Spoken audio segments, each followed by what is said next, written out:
Welcome back to the Social Seller Podcast with Conor Paulsen, where we interview the world's highest quality communicators, professionals, business owners, creatives, and everything in between. It doesn't matter what industry you're in. If you're a high quality communicator, there's a good chance you're living a lot happier life, but you're also bringing those opportunities into your life almost like a magnet. My guarantee is that on this show, we only interview people that I, one, look up to, and two, that I know are going to continue to kill the game for years to come, and I want to make sure they're on your radar. But what I've learned is by asking the best questions, we get the best responses, and that's what the highest quality communicators, our social sellers, are all about. Let's hop inside to the Social Seller Podcast. Welcome back to the Social Seller Podcast. Today is a special and timely guest.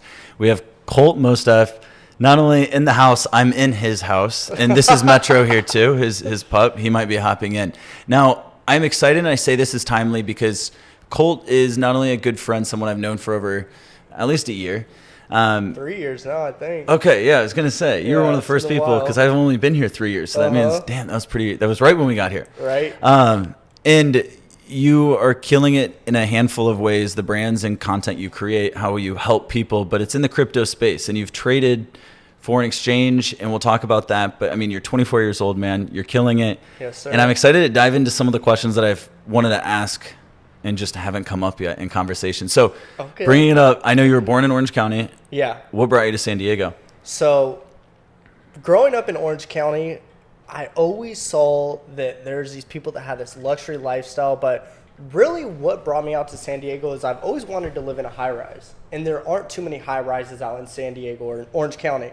And I remember one time I came to San Diego to visit a friend, and he was like, I just came to visit him. We got dinner. I stayed the night, and I stayed at the Hyatt, the Grand Manchester Hyatt, and I saw the view. And I've never been in a downtown in a high-rise like that. It was a hotel at the time, but I was like, wow, this is beautiful. Like, I'm in a high-rise. I have this crazy view, and that's when I really got intrigued. I was like, I want to be in the sky. Like, I've always wanted to be high up. I like views of the ocean and stuff like that. And when I went to San Diego, I was like, damn, like, this has a beautiful view. There's the ocean right there, the bay. I have all these other buildings to look at. And not just that, but atmosphere. It's like when you're in a downtown city, everyone is waking up early. There's so much commotion going on. There's so much going on at 6 in the morning. Like, when I wake up at 6 in the morning, people are already waking up. And I'm like, okay, like, this is where I need to be.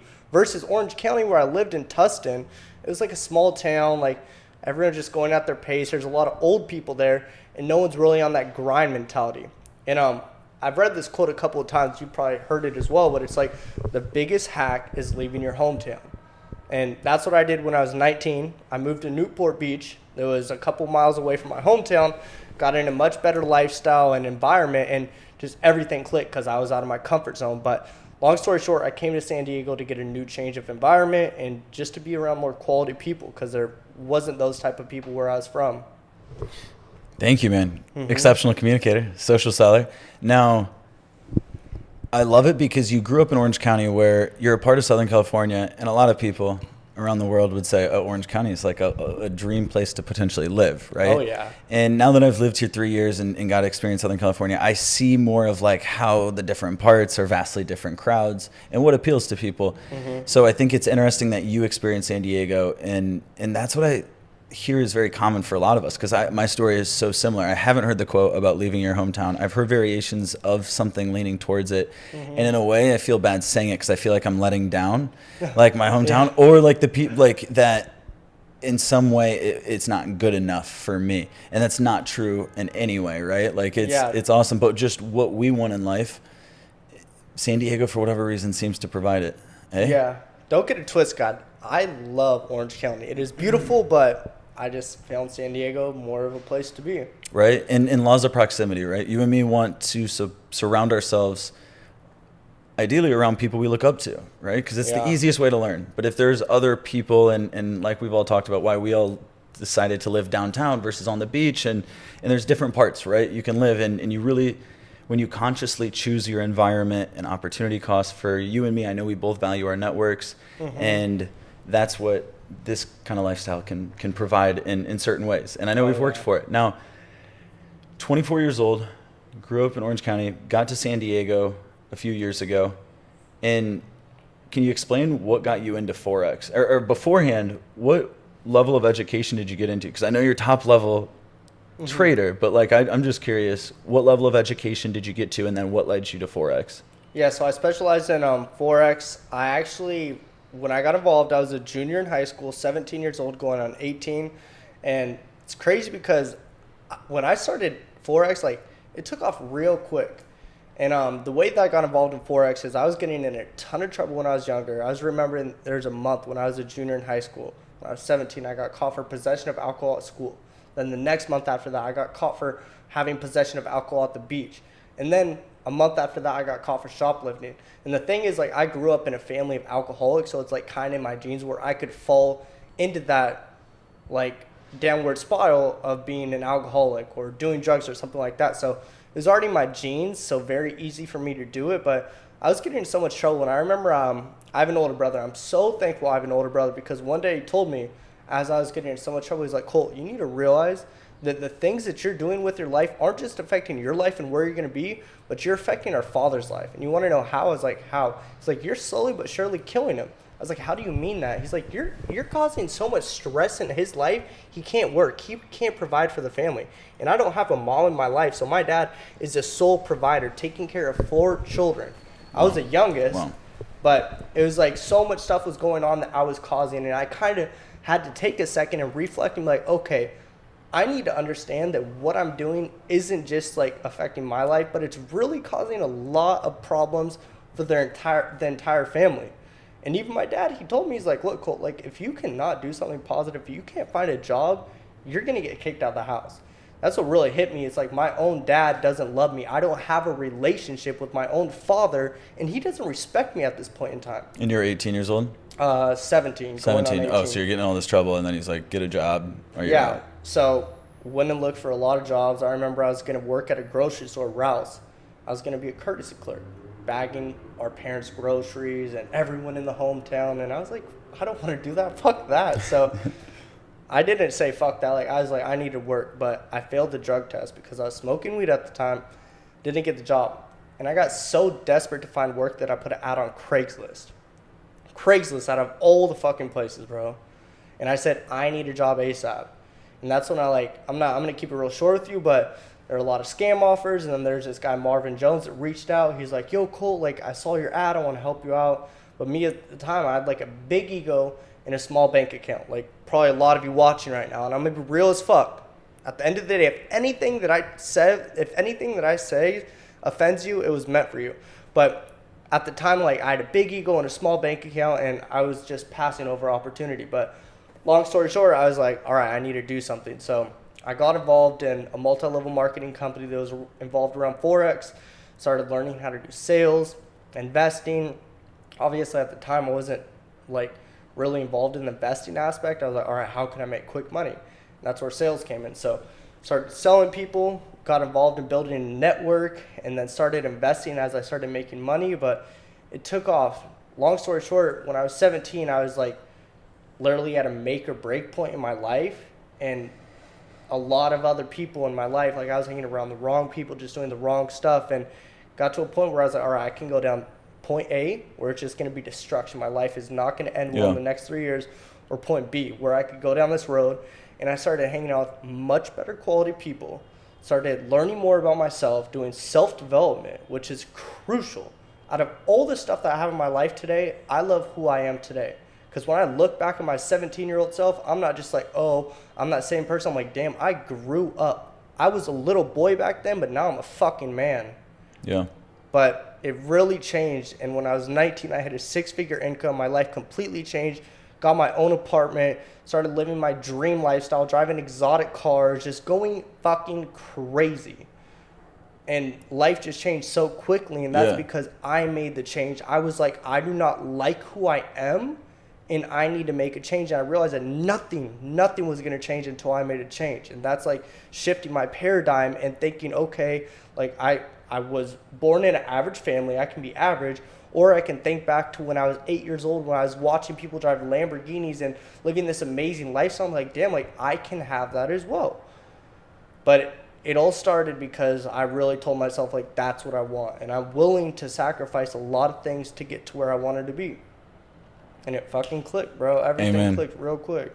Amen. I relate to all of it. And what that just tells me with the congruence is like we see the world in a similar light. There's a degree of selfishness, but you have to have it in life. And that's something that took me a while to understand. Like I need a selfishness for myself. Can I say something real quick? Yeah, let's hear it. What you just said was so true because you have to make sure that you're good first. Yeah. You can't be like, oh, let me make sure Connor's good or Oscar's good. Like, you can't do that because look at this.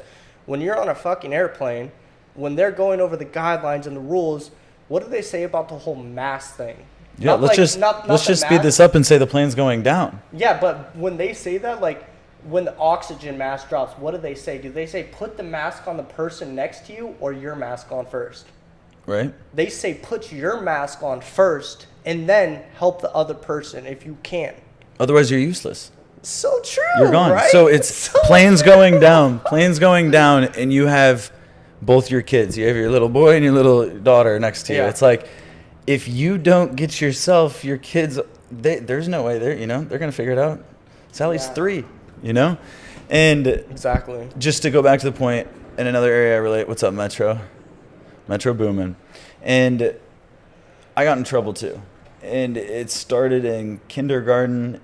First grade, second grade, third grade. I think I might have skipped a year, but then like every other year up until 12th grade and graduating high school, I had some form of a suspension throughout the year. Some of them multiple, in schools, out of schools.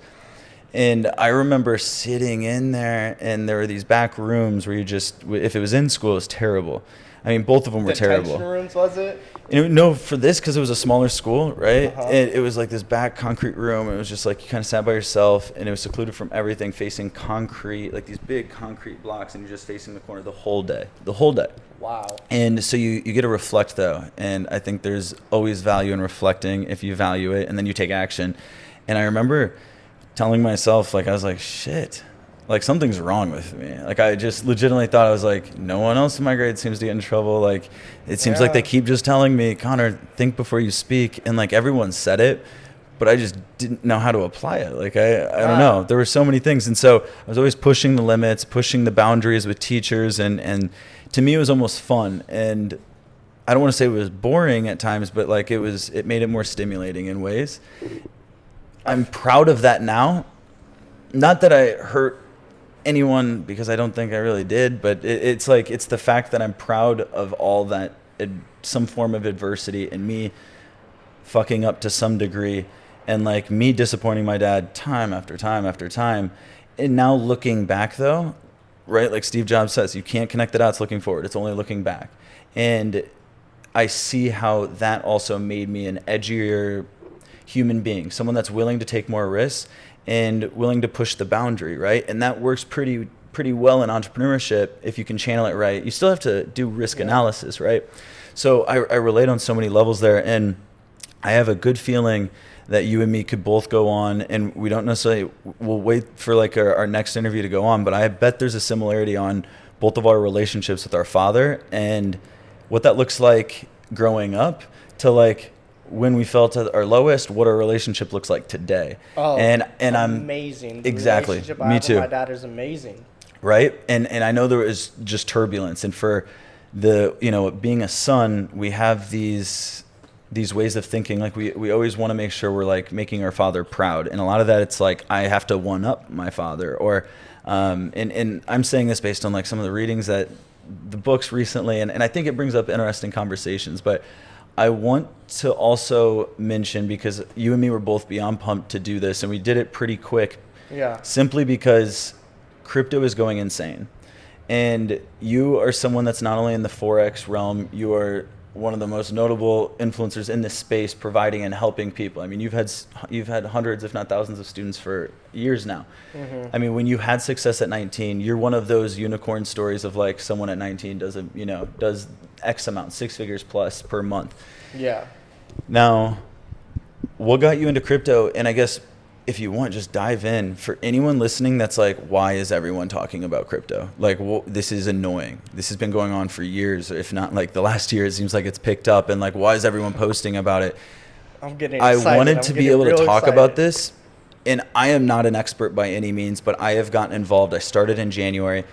Colt is not only a good friend, someone I trust. I know he's only going to provide max value, and whatever he's willing to share today. I think to start though, could you give some context for someone that sees all this shit, crypto this, crypto that? What the hell is a SHIB? Like, what, you know what I mean? And what for someone that doesn't know anything about crypto, let's say we're explaining it to our grandparents, right? Mm-hmm. Why is everyone talking about it? And just like straight up, don't sugarcoat it. Like, what's the opportunity? All right, so look, the thing with cryptocurrencies is you guys need to think back to the internet age. When it came out in the 1990s, it was something that was so foreign to people, and a lot of people were like, all right, this is probably not going to last. It's not something that's going to be around. But the thing with cryptocurrencies is this is something that is so new. It's crazy because when Bitcoin came out in 2010, you guys all know what Bitcoin is. Maybe not the uses or whatever, but you have heard of Bitcoin. Now, Bitcoin is just like gold and silver. It's an investment. But the thing with Bitcoin was when it came out in 2009 or 2010, it was 10 cents. It was 10 cents. And now it's sitting at, I think, $54,000 per coin. And it's hit 63 or something? Yeah. Yeah. It's cool because it's like the thing with cryptocurrencies is you and me can have our own wallet. Yeah. And basically with cryptocurrencies, I can send you money without a third party, a bank or someone like that. So it's like really giving back to peer-to-peer transactions versus getting large fees that the banks charge or something like that. But it's really just another form of payment. And there's all these other cryptocurrencies. Obviously, the biggest one is Bitcoin. That's the first one that came out. But when I got involved in cryptocurrencies, I remember I was starting in Forex. I was probably 20 years old about this time. And the mentor that I had, he's like, yo, Colt, I'm going to meet with this guy that's like a Bitcoin maximist, someone that's huge in the space that really knows a lot about this. We're going to go to Malibu. Do you want to go? I was like, yeah, sure. And I remember going to this guy's house. Like, he lived on an island that connected to another island where all these mansions were. And this guy had like all the nicest cars, talking about Bitcoin and the opportunity about it. And at the time, Bitcoin was at $500. Now, around that time, biggest regret in life is not buying Bitcoin. But at the time, I was still a kid. I was having fun, taking girls out on dinners, driving nice cars, spending money on stuff like that to really get the attention that I never had growing up, you could say. But if I would have invested all my money into Bitcoin, Ethereum, Litecoin, and Dash, and all these other cryptos, wow, I'd be sitting on a lot of money. But I didn't. And that's like a lesson for me. There's obviously all these other cryptos you guys can get in. But when I first heard about Bitcoin, it was at $500. I was in awe about it because I was like, this is all digital. Like, this is crazy. Like, I don't have to have a bank to send money. This is something that's like really interesting to me. But fast forward, like the cryptos, if I can give them like some advice on stuff, obviously I'm not a financial advisor, guys. This is not financial advice. Trading and investing in the cryptos is risky. Just do your own research. But there's a lot of cryptos that I'm invested in, and one crypto that I'm invested in that I see a lot of potential in is VeChain. And the cool thing about VeChain, they all have their own like things that they do, but the really cool thing that I like about VeChain is it basically is where they're giving a QR code to how things are brought. So let's say you're at the grocery store. You look at an avocado. Let's say there's a QR code that you scan. What it does is it traces back to where that avocado first came from. So it's like, all right, it was at the grocery store. Before that, it was at the manufacturing station. And then before that, it was at the farm where it got planted or grew. Stuff like that. So it has a lot of benefits. You guys can look up VeChain, what it is on YouTube, Google, stuff like that. But VeChain, I think it's at like 22 cents right now. But there's all these cryptos that are super low, like VeChain, there's XRP, Shiba is one that a lot of people are talking about. Me and Conor are personally invested in, and it's a fraction of a penny right now. And I know a lot of you watching this right now, you probably heard of Dogecoin. Doge was at a fraction of a penny when it first came out a couple of years ago. And look at it now. It's at like Can you just give a cents. context? So like, okay, let's say you put $100 into Doge, right? So let me tell you like this. just to give context to someone that's not doing like the math, like this is unlike anything that's ever existed. And it's taken me so long to comprehend. And truthfully, I almost ignored all this information like all of last year because I had buddies in business school 6 years ago telling me about this stuff. You know, Cam, shout out to you, man. And the misconception being this is real. It's going to continue to take over, and it's just a timeline, right? But being in on this opportunity, understanding that this is vastly different than what traditional markets are in traditional, trading or stock trading. I didn't do this. I don't have any experience with it. A friend, mutual friend, was in it, and he was like, come over. This was in January, like January 2nd. Kevin's like, yeah, come over. And he was willing to like just handhold me. I thought it was all complex. Like, I didn't know how to buy it. Like, would I qualify? Like, I didn't even know all these details, but I needed someone to handhold me just to make sure I did it right. I set up Coinbase, and I put $250 into Bitcoin, right? Like January 2nd. Mm-hmm. Like, I finally got into it after a year, like 6 months in. I was like, all right, why not throw some money into this? Didn't know how, though. It was intimidating. It was all these things that kept me from doing it. And then the beauty is, and maybe, I don't know if you'd agree, but it's like, just put in simply download Coinbase. It's an app on your, iPhone or Android, and it's very intuitive. It's easy. You log in, create an account, and just put $50 at a minimum or $100 into Bitcoin or Ethereum, and just set it there and treat it like a savings account. Don't put any other money in. Just watch it. Once in a while, check in on it.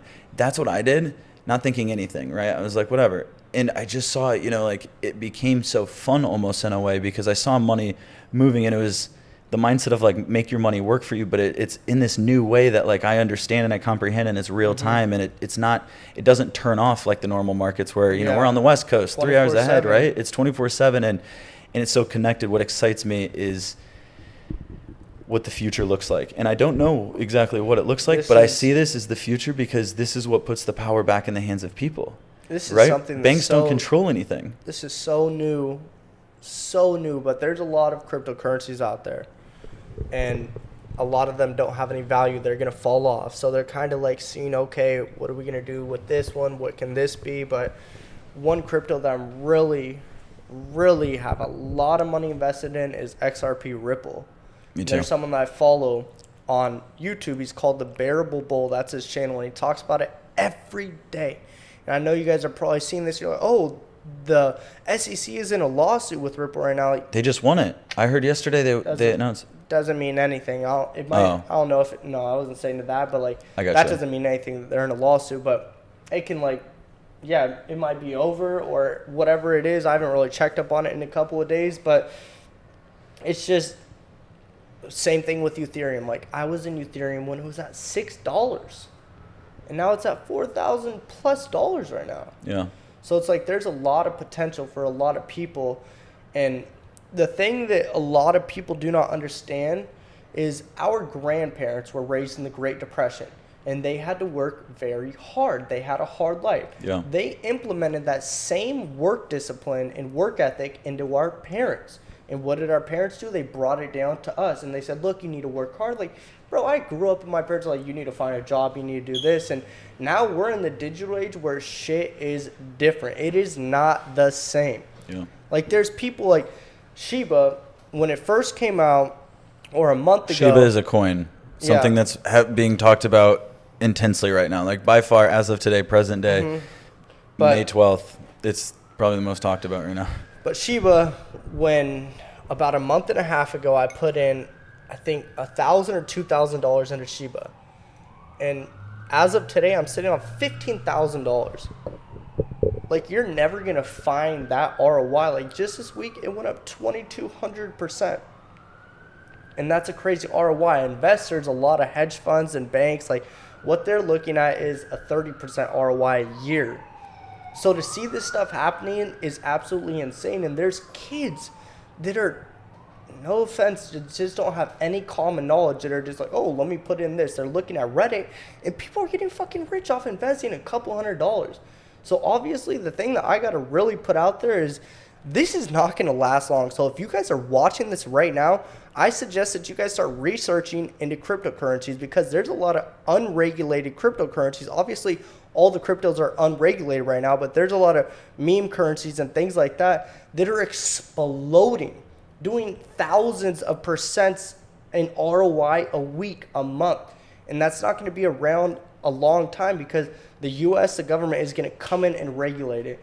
And that's where Ripple's going to stay, Bitcoin's going to stay, Ethereum, Litecoin, Dash, all these actually like real cryptocurrencies. With infrastructure. Yeah, Yes. and this is good. The XRP is going through this lawsuit because it's really showing like, all right, this is something that actually has real value to the world versus like Dogecoin. It's like, what is Dogecoin actually doing? I'm not hating on Dogecoin, like I made money off that as well. But the biggest thing that you guys need to understand is be able to adapt to what's going on. And there's a lot of hype, things that are going on. You need to be able to adapt. And a lot of people, they're like, oh, Dogecoin, like, what is that? They don't really look at it. And it's just the mindset. Like, some people are built for this stuff, others are not. Like, you're either going to pass over the opportunity or you're going to be open-minded and look into it. I love it. And again, I just want to mention that obviously because there are these opportunities, it is, of course, there's a risk associated to it too. Right. Yeah. And there is a knowledge. Now, some of the basics that I've always heard, life is risky. And if you guys don't think life is risky or you think life is so risky, don't leave your house, don't drive a car, and put a helmet on your head 24 hours a day. Because when you're sleeping, the roof might come down. You might get in a car accident. You might trip and hit your head. Straight up. Straight up. I just want to mention the risk aspect because today I lost... Probably at least a grand. No, didn't lose. No. I love it. It was probably like no. This is where I have to come. Like, no. Not even based on that. I got into some other stuff and was moving some around and just adding up a few different transfers. I probably spent more than $1,000 on gas fees amongst like a few and like just the fees moving them. One of them, long story short, I'm excited for VFriends simply because there's a basement. The business partner, Chris, follows Gary heavily. I know you and me both love content. I don't follow him as closely, but I know he has a very loyal fan base. Yeah. So I'm excited for it simply because I want to go to VCon, but I think it can be some sick content next year too. That's the thing. I haven't looked into NFTs or anything like that. So this is literally like, dude, put $2,000 down and know that you have a ticket for the next 3 years to something that's exclusive to 10,300 people in the world, right? And to me, I think what could be likely today is going to the first VCon because they don't have content because it hasn't existed yet. My theory being, and my plan is, okay, well, I have it. Now I get entrance. Now I'm around it. I know Gary's heavily connected with the top dogs from athletes, celebrities, you name it. But he also has the pull, and I would say even more pull than Elon in a lot of ways because Gary's always been socials, and he has multiple platforms just down, right? Elon's a very successful innovator in just... genius in my opinion, right? He's solving the world's biggest problems. But if Elon can put out a tweet and Doge goes up, what? I don't even know how many thousands. 30%, whatever it is. And it's just so quick. He hops on SNL. I'm confident that it will. Did you watch him on SNL? I didn't. Hilarious. I got to. He has Asperger's, but his movements and everything he does is very unique and very interesting how his mind thinks. But he's very intelligent and very sophisticated. Yeah. So what, I guess, just to feed this in, because for me, and I just want to provide some insight because I get a lot of DMs now because I occasionally will show what I'm purchasing or what I'm doing. Yeah. And I'm not doing it in any way to show off. I'm just doing it because this is something that I value and I'm literally, I think is fun and it relates to a lot of people. By doing it, the amount of people that I look up to and respect that reach out with good advice and I trust them as individuals, we know each other. And that's a big part of why I've won. What I'm getting at is I will do my research, but it's still minimal. I'll put 20, 30 minutes before I'm going to spend X amount on something, right? But it's the people I trust that I know are putting a lot more time into it. And what I'm getting at is that I see the people succeeding. Like you were saying, you can get lucky. You can hop on a Reddit forum and read something and turn $100 into 10K, right? That's sweet. Now, it's the network aspect. And that's something I've always leveraged. This is the Social Seller podcast, right? When you treat people well and you live congruently, and the highest level of sales isn't actually being a high ticket closer, right? It's being the highest quality congruent human being and communicating from the highest level, helping people, right? We're problem solvers. And it's being in the network, though. When you treat people well, magically, when you treat them well and make them feel well, right? Authentically. Magically, that's how they remember you. And magically, they want to give back. It feels good. It's human nature to give back. You give back like no other. We've been able to help each other in so many ways, countless ways. And I know it's going to continue. but it's being a part of a network. And for anyone that's watching this that doesn't understand crypto, there are networks out there and like group chats, WhatsApp groups, Telegram groups, where you can be connected with these people. Now, I would obviously do your research, but then you can just see the conversations of people that are obviously spending, almost their life, like 12-hour days, if not longer each day, day trading. It's not a sustainable lifestyle. Luckily, I've had friends that told me, like, Connor, don't even get into it like that. Like, it would fuck your life up. Like, you wouldn't be happy. But they're in it. I trust them. And so being a part of those communication channels and seeing, I don't go based on every trade, but I kind of see who's going. But I know you're helping people like that. What would you recommend to someone? There's a lot of people out there that they try and like see what I'm invested in. I don't really post it out there, and they try and do their own research. But like, seriously, if you guys really want to learn, I would find very high sources, someone like that's really doing it, that you see results from, and DM them like, yo, like, I'll pay you $250 if you'll hop on a FaceTime call with me for 15 minutes. Okay, like, I know someone that I look up to, I FaceTime him. I pay him $500 to get on a 30-minute FaceTime call. And that's where you're going to get the real advice. Because people DM me all the time, like, what are you invested in? What are you doing? Like, that's like, why am I going to help you? Like, you have not done anything for me. But, like, if they were to be like, yo, like, let's hop on a FaceTime. I'll give you $300 right now. All right, let's do it for sure. And if, like, you can get on the FaceTime, that's when they're actually going to really open up. Because I could tell anyone, like, go buy Shiba. But what if it's at all-time highs right now and you buy it and then it drops down 30% like it did today, and you're like, oh my God, like, it dropped, what is this? Versus me like, look, there's most likely going to be a retrace in a couple days. Wait for that and then get into it. Here's the exchange where you can buy it. This is how much I would invest into. This is where you're going to take profits. Once it hits this mark, take 10%. Once it hits this mark, take 30%. Once it hits this mark, take 80%. And then whatever following amount percent you have in it, take it whenever you would like.